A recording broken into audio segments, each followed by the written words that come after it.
Je m'appelle Maxime, 26 ans, je suis agent de sécurité. Je suis arrivé à Calais il y a 3 mois pour le boulot. À la base, je suis de Boulogne-sur-Mer, c'est juste à côté en fait. Ok, alors est-ce que tu vas aller voter à l'élection présidentielle? Non, pas du tout.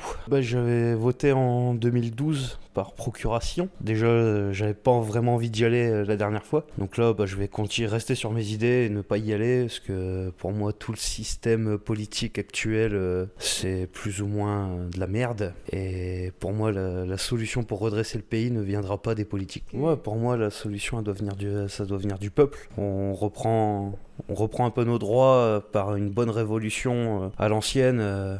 On fait tout péter, on met à bas tout le système actuel tel qu'il existe. Parce que ça fait des années que ça existe et ça n'a jamais marché, visiblement. Maintenant, il faut réussir à convaincre les gens. Et là, beaucoup plus compliqué.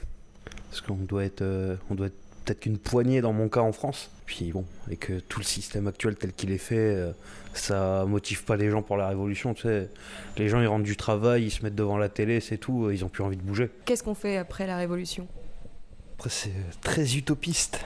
Pour moi, la bonne idée, ça serait que ça soit du plus simple agriculteur du fin fond de la Creuse jusqu'au mec qui vient juste de sortir de l'ENA, bardé de diplômes dans tous les sens.